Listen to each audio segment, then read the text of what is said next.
Buenos días, el día de hoy voy a continuar la lectura del libro La dramática insurgencia de Bolivia, el capítulo 3, Los ejércitos del destino. Las guerrillas significaron un menor aporte para la creación de la República de Bolivia en 1825, porque no se tenía claro el objetivo y su participación desorganizada fue menospreciada.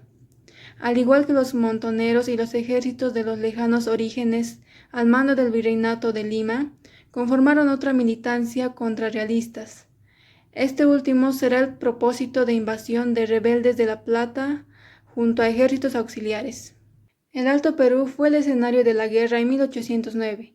Un año más tarde, los oficiales realistas cedieron la audiencia de Charcas al Virreinato de Lima tras el desenlace de Buenos Aires con los españoles. El mismo se convirtió en una amenaza para fortalecer la independencia de Buenos Aires. Las provincias altas fueron tomadas por el enemigo, razón por la que los ejércitos auxiliares buscaban liberarlos. Los patriotas consideraban como apoyo a Buenos Aires, incluso pretendían conformar parte de ellos. Por ello, si ganaran la guerra, se integraría las provincias altas a la jurisdicción argentina.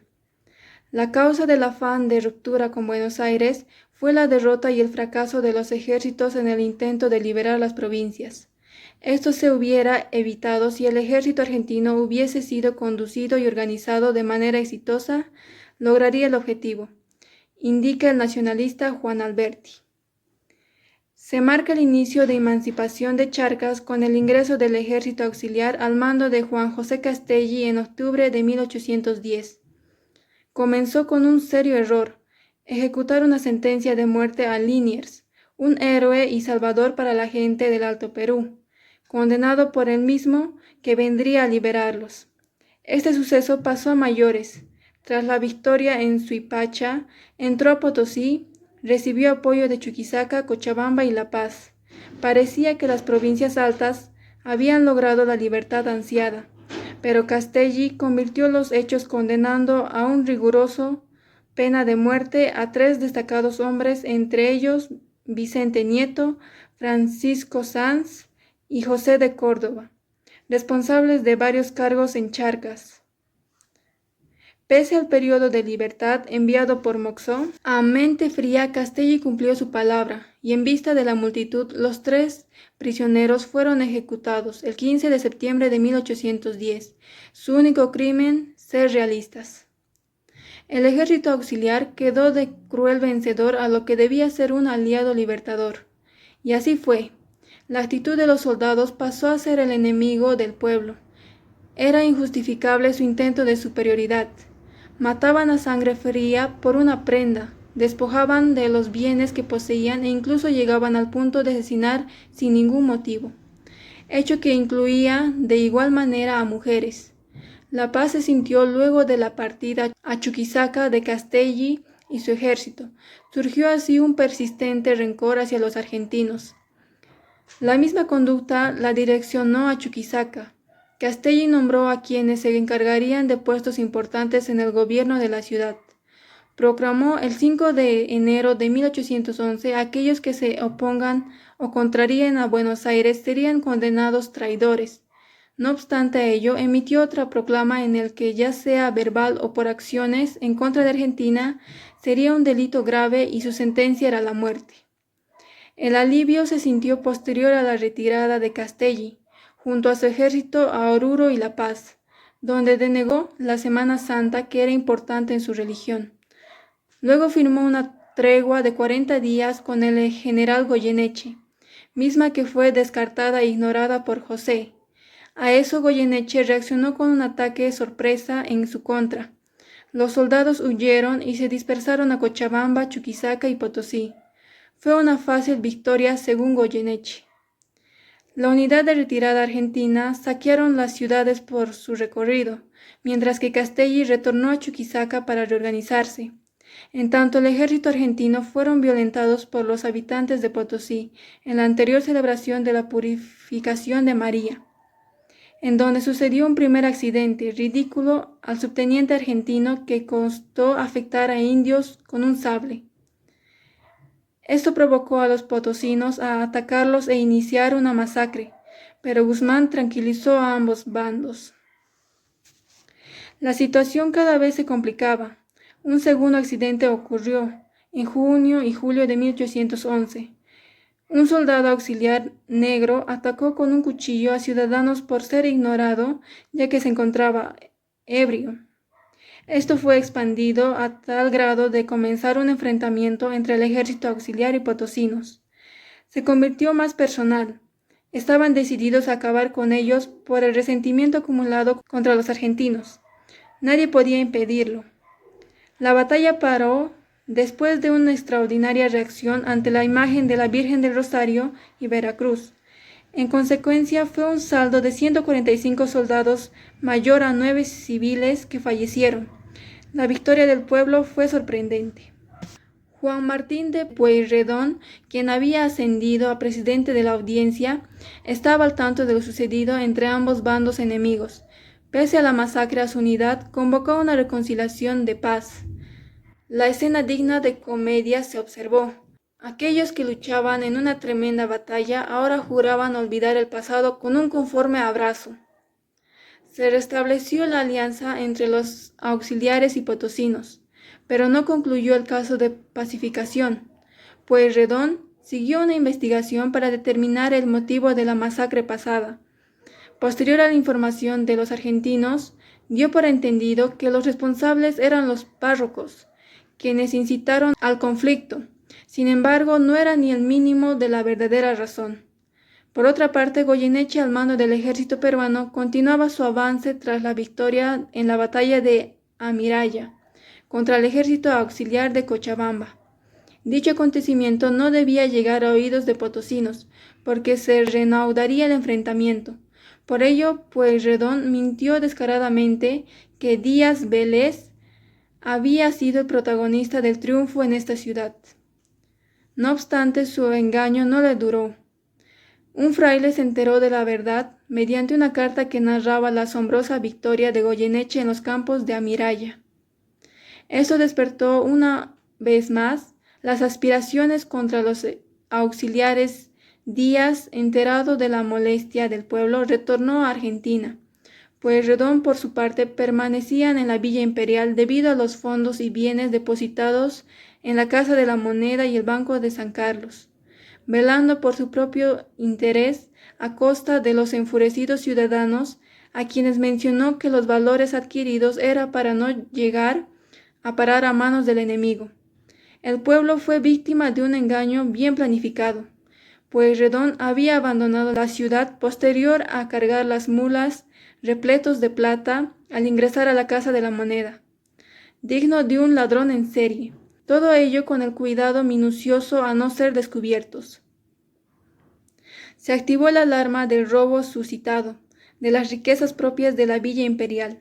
El pueblo reaccionó ante el suceso, organizando una vasta persecución a los auxiliares responsables con 200 hombres enviados a afueras de la ciudad.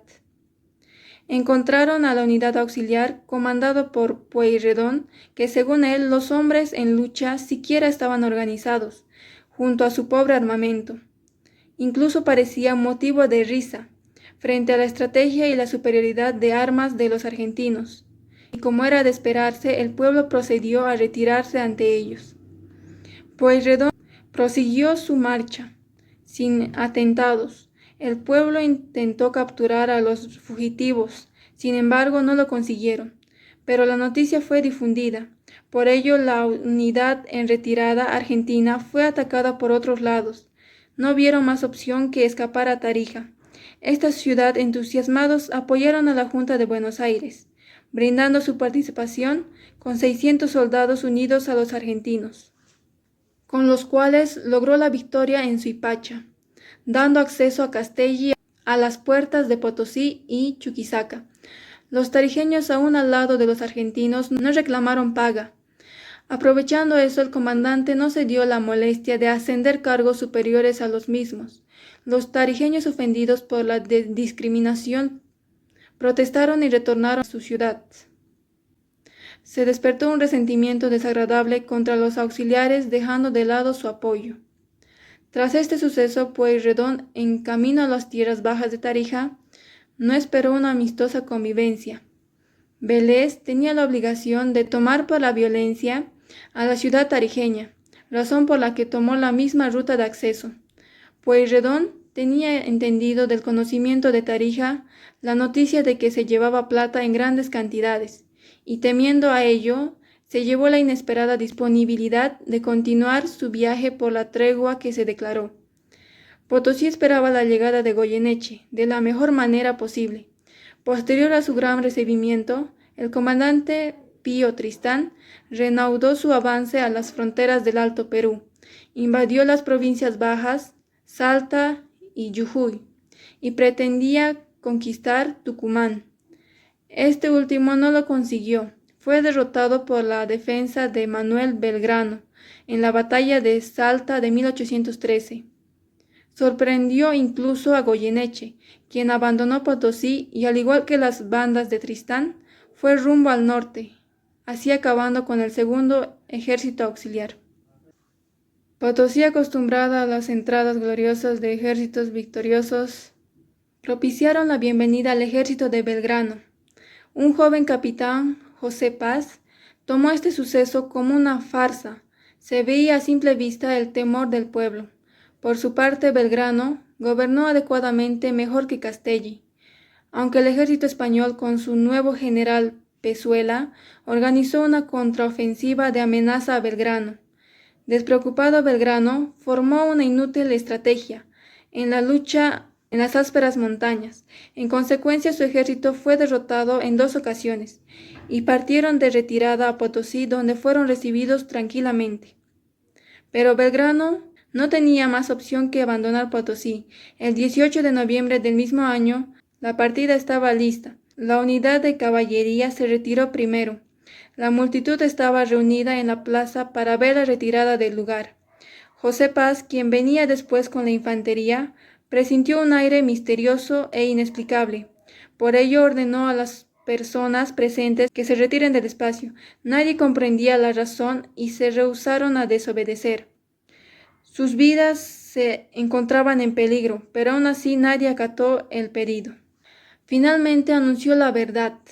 La Casa de la Moneda iba a explotar, y eso a manos de Díaz Vélez, quien encendió la mecha para llegar al recorrido de los explosivos, y debía cerrar el lugar, pero justo en ese momento se extravió las llaves y prosiguieron a buscarlo rápidamente por el corto tiempo.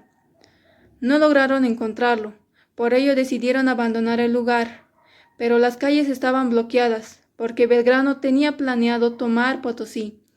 Buscaron otra ruta de escape hasta alcanzar la montaña de la Plata.